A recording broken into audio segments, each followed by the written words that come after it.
Yang pertama, program guru belajar. Program guru belajar adalah salah satu cara untuk mengaktualisasikan berbagai kompetensi yang dimiliki, mengevaluasi diri serta mengembangkan diri secara mandiri dan berkelanjutan.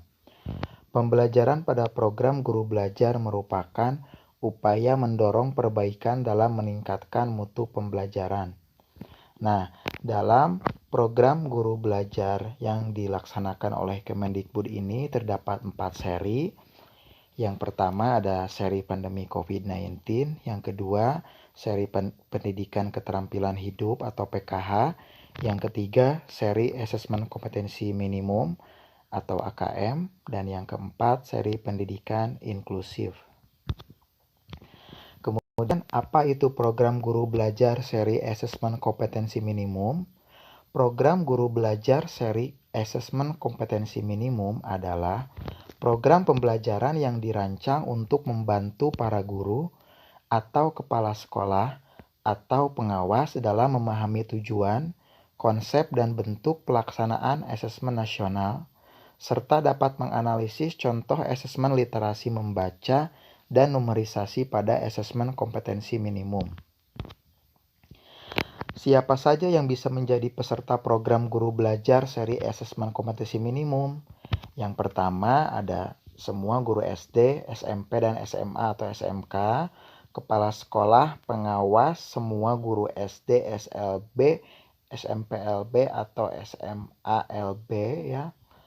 Kemudian peserta yang berasal dari Pusat Kegiatan Belajar Masyarakat atau PKBM sederajat SD, SMP, SMA, dan SMK, dan yang pastinya telah memiliki akun SIM PKB. Nah, apa saja sih manfaat dari asesmen nasional? Manfaat dari asesmen nasional yang pertama, menjadikan atau potret kualitas pembelajaran di sekolah atau suatu daerah. Yang kedua, menjadi umpan balik peningkatan kualitas pembelajaran suatu sekolah atau daerah. Dan yang ketiga, menjadi dasar untuk penyusunan program peningkatan kualitas pembelajaran suatu sekolah atau daerah.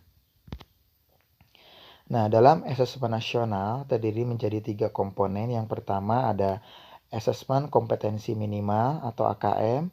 Yang kedua ada survei karakter. Yang ketiga survei lingkungan belajar.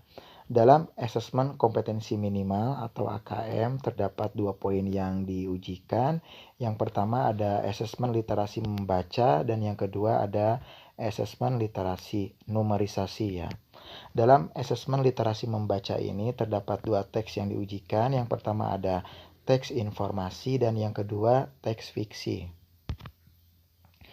Nah, kriteria peserta asesmen nasional. Yang pertama, seluruh satuan pendidikan. Yang kedua, tidak semua murid ya dapat atau berhak mengikuti asesmen nasional. Artinya, pemilihan untuk peserta asesmen nasional ini sampelnya secara acak dan diambil dari kelas 5 SD, 8 SMP, 11 SMA atau SMK. Kemudian, setiap peserta mengerjakan tes literasi membaca, literasi numerisasi, survei karakter, dan survei lingkungan belajar. Kemudian, bentuk soal dalam asesmen kompetensi minimum ini yang pertama terdiri atas pilihan ganda. Pilihan ganda kompleks, menjodohkan, isian singkat, dan uraian. Selanjutnya, untuk jadwal pelaksanaan asesmen nasional ini, untuk SD atau MI dan paket A ya. Hari pertama tes literasi waktunya 75 menit, hari kedua tes numerisasi 75 menit, kemudian survei karakter 20 menit, survei lingkungan belajar 20 menit. Sedangkan untuk SMP atau MTS atau paket B, kemudian SMA, SMK, MA, hari pertama tes literasi dilaksanakan 90 menit, hari kedua tes numerisasi 90 menit, kemudian untuk survei karakter 30 menit dan survei lingkungan belajar 30 menit. Nah, dalam beberapa tahun terakhir ya, terjadi pergantian ya atau penghapusan ujian nasional dan diganti menjadi asesmen nasional. Kemudian apa sih yang membedakan antara asesmen nasional dan ujian nasional? Nah, dalam layar terdapat perbandingan antara asesmen nasional dengan ujian nasional. Yang pertama, untuk kriteria pembanding dalam tujuan pelaksanaan, asesmen nasional dilaksanakan untuk mengevaluasi mutu terkait sistem satuan pendidikan ya. Artinya tidak menjadi patokan atau syarat kelulusan, sedangkan ujian nasional untuk mengevaluasi capaian hasil belajar murid secara individu dan biasanya ya ujian nasional ini disyaratkan sebagai salah satu syarat sebagai syarat kelulusan. Yang kedua, untuk jenjang penilaian dalam asesmen nasional ini SD atau MI, SMP atau MTS, SMA atau SMA, SMK, program kesetaraan jenjang dasar dan menengah. Sedangkan dalam ujian nasional hanya SMP, MTS, SMA, MA, dan SMK. Kemudian untuk level siswa dalam asesmen nasional diujikan kepada siswa kelas 5 SD, 8 SMP, dan 11 SMA atau SMK. Sedangkan dalam ujian nasional diujikan kepada siswa tingkat akhir pada tiap jenjang. Kemudian kriteria pembanding yang lain dalam subjek siswanya.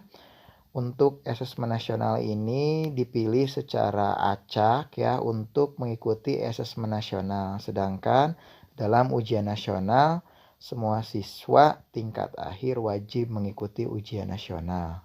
Dalam mode soal, dalam asesmen nasional terdiri atas pilihan ganda. Pilihan ganda kompleks menjodohkan isian singkat dan uraian. Sedangkan dalam ujian nasional hanya terdiri atas pilihan ganda dan isian singkat ya. Kemudian sasaran penilaian dalam asesmen nasional ini terdiri atas kompetensi literasi, numerisasi, dan karakter serta kualitas dan iklim satuan pendidikan yang mendukung pembelajaran. Sedangkan dalam ujian nasional terdiri atas penguasaan terhadap mata pelajaran. Kemudian dalam metode penilaian dalam asesmen nasional menggunakan Computerized Multistage Adaptive Testing atau MSAT, sedangkan dalam ujian nasional menggunakan Computer Based Test atau CBT dan Paper Based Test atau VBT. Kiranya hanya itu yang bisa saya sampaikan, kurang dan lebihnya mohon maaf. Saya tunggu untuk kritik dan sarannya. Terima kasih atas perhatian semuanya. Wassalamualaikum warahmatullahi wabarakatuh.